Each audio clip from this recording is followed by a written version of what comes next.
Okay, so let's get started.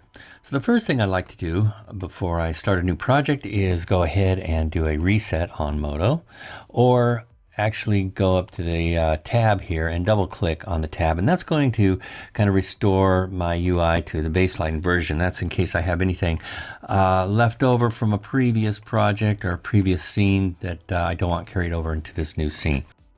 So like I said earlier, this is going to be a box modeling project. So the first thing we need to do is build a box. It's going to represent the volume of the model that we're building. So I'm going to click here to Unit Primitives, and I'm going to open the Properties panel, Tool Properties, and drag that out so it pins there. Now the position of this cube I want to be 0, so I'm going to click on these three things, these three little gang buttons on the side here one time, so that it says equals, and hit 0, hit the tab key, and then they're all at 0. Now for as far as the size goes, this is going to be roughly a size 10 last, so the dimensions are going to be in, I'm going to put them in centimeters here. And if you don't have your units set to meters and centimeters, you will have to type in cm after each one of the parameters that you put in. So I'll just start off here. See, x I think is 9.7 centimeters. And you do have to type lowercase. If you hit uppercase, then it defaults to meters. Y, I believe, is 11.5 centimeters. I'm just going to hit the tab because I already have centimeters set up in my units. And Z is going to be 27 centimeters, and I'll hit the tab. And that's all we need to do. I'm just going to hit the apply button, and there is our volume that we are going to model. All right. So the next thing we need to do is add some backdrop images in the viewport to act as guides for us so we can model our shoe to.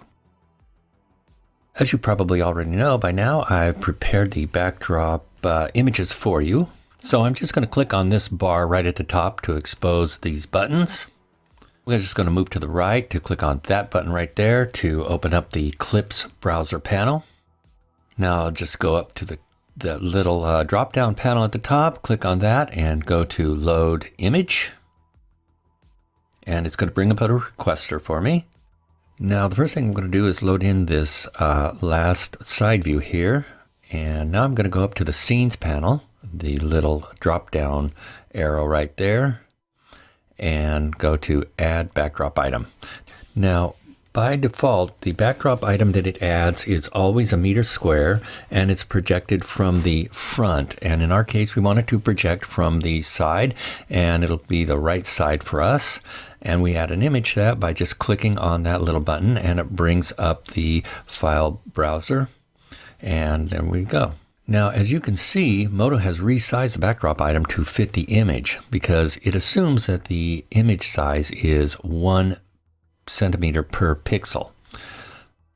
Now, as you can see, that makes for a very large backdrop item. Now I can try to adjust the pixel scale here to fit the side of the box, but I'm just guessing at that point. Or if I actually know the parameters, I can put them up in the top scale area. But the easiest thing to do would be to have the backdrop size snap to the size of the box. Well, we can do that quite easily by unchecking Keep Aspect, go down to Use Uniform Size, and then select Auto Fit. And there it is. Now let's go ahead and add another backdrop, but this time for the top-down view. And to do this, we're simply going to open up a file window and navigate over to where our images are stored.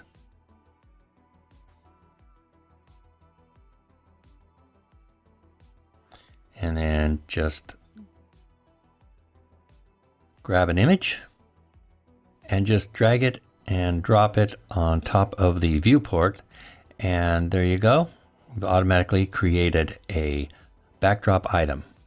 However, by default, Modo creates a front-facing backdrop item, so we just need to change that to a top, and that's it. Now we'll just use the same auto fit feature, uncheck that, check that one, and click auto fit, and we're there.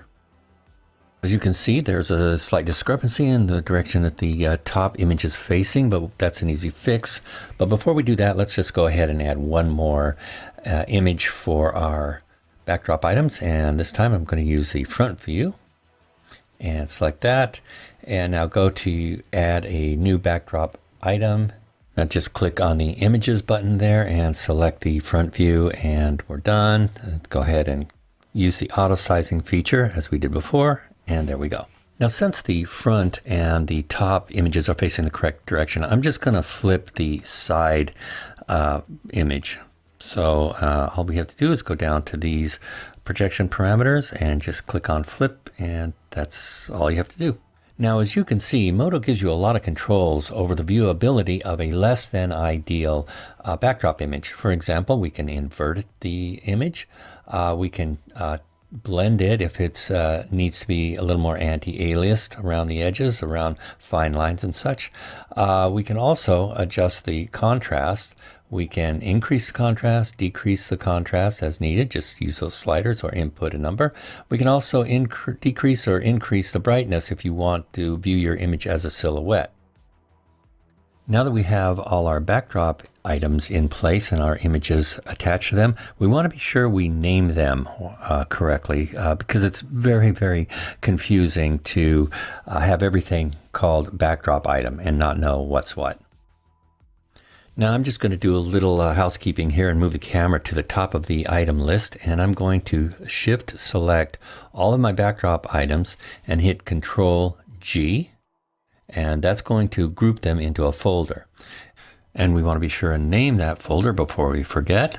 And we'll simply call this backdrops. This way, if they're in a group, I can turn them all on and off at the same time, or open the group folder and turn them on and off individually. So there we go. So you'll notice right off the bat that there's a little bit of a problem here. There's a few things. One, I can't see through these images to my object, and I can't see through my object to the images. So that may be a little problematic for us. So what I'm going to do is set some viewport parameters.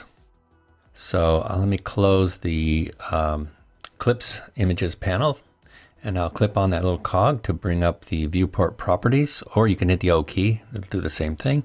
Now, in order to see through these backdrop images in perspective view, and the reason I say perspective view is because it is different in perspective view than it is orthographic. Now if I click on overlay drawing at the top there, you can see through it. Now topology mode will also work, but I think overlay drawing works a little bit better because it doesn't change the gamma of the image as much. So now we have the images on our backdrop items nicely transparent. We can see through them to the work plane grid below. We can also see our model behind it, and we can see through them to the other images for the backdrop items. However, there is another setting we need to take care of here. And let's go up to an orthographic view. Let's go to top view, and guess what? You cannot see any of the backdrop item images. What's going on here? So let's go ahead and click on overlay for the background imagery. And now we can see our images in orthographic view. One last thing I wanted to do is take the top view, or excuse me, the top backdrop item and move it to the bottom of the model, to the ground plane as it were, and there we go. Now we're set up. So one last thing I want to do for the viewport setup is to turn off the ground plane grid, and I do this because it just adds a lot of visual noise to the scene when you're working with backdrops. So I'm just going to hit the Control 1, select Toggle Grid Work Plane at the bottom there of that pie pop-up menu, and we are ready to rock. But as always, don't forget to save your work.